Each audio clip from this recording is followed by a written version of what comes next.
നമസ്കാരം. കേരള കാർഷിക സർവകലാശാലയിലെ വെള്ളാനിക്കര ഗ്രാമീണ കൃഷി മൗസം സേവാ യൂണിറ്റ് 2026 മാർച്ച് 30 തയ്യാറാക്കിയ കാർഷിക കാലാവസ്ഥ നിർദ്ദേശക ബുള്ളറ്റിൻ.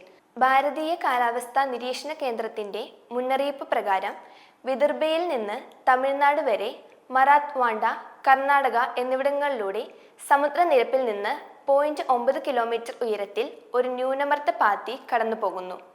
കൊമോറിൻ മേഖലയിൽ നിന്ന് കർണാടക, തമിഴ്നാട്, പുതുച്ചേരി, കാരയ്ക്കൽ, കർണാടക എന്നിവിടങ്ങളിലൂടെ സമുദ്രനിരപ്പിൽ നിന്ന് 1.5 കിലോമീറ്റർ ഉയരത്തിൽ മറ്റൊരു ന്യൂനമർദ്ദ പാത്തി കടന്നുപോകുന്നു.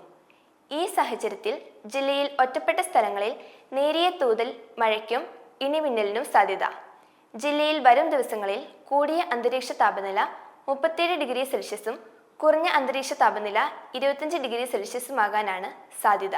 അന്തരീക്ഷത്തിലെ ഈർപ്പത്തിന്റെ അളവ് 65 മുതൽ 75%, കാറ്റിന്റെ വേഗത മണിക്കൂറിൽ ഏകദേശം 4 മുതൽ 6 കിലോമീറ്റർ വരെ ആകാനാണ് സാധ്യത.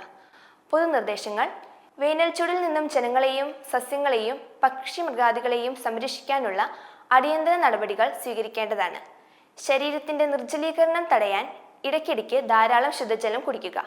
ചൂട് കൂടിയ സമയങ്ങളിൽ പുറത്തു പോകുന്നത് കഴിവതും ഒഴിവാക്കുക. അതുവഴി സൂര്യതാപത്തിൽ നിന്നും രക്ഷ നേടാം. കൃഷിപ്പണികൾ ചെയ്യുമ്പോൾ സൂര്യപ്രകാശം നേരിട്ട് ശരീരത്തിൽ പതിക്കാതിരിക്കാൻ തൊപ്പി, കുട എന്നിവ ഉപയോഗിക്കുക. ബാഷ്പീകരണം കൂടുകയും വരണ്ട അന്തരീക്ഷ സ്ഥിതി തുടരുന്നതിനാലും വിളകൾക്ക് ആവശ്യഘട്ടങ്ങളിൽ ജലസേചനം കൊടുക്കുകയും മണ്ണിൽ ആവശ്യത്തിന് ഈർപ്പമുണ്ടെന്ന് ഉറപ്പാക്കുകയും ചെയ്യുക. ശക്തിയായി സൂര്യപ്രകാശം ഇല്ലാത്തപ്പോൾ മാത്രം ജലസേചനം കൊടുക്കുക. കണികാ ജലസേചനത്തിലൂടെ ജലനഷ്ടം ഒരു പരിധിവരെ കുറയ്ക്കാം. നെല്ലിലെ ചാഴിയെ നിയന്ത്രിക്കാൻ 2 മില്ലി മെലാത്തിയോൺ 1 ലിറ്റർ വെള്ളത്തിൽ എന്ന തോതിൽ തളിക്കുക.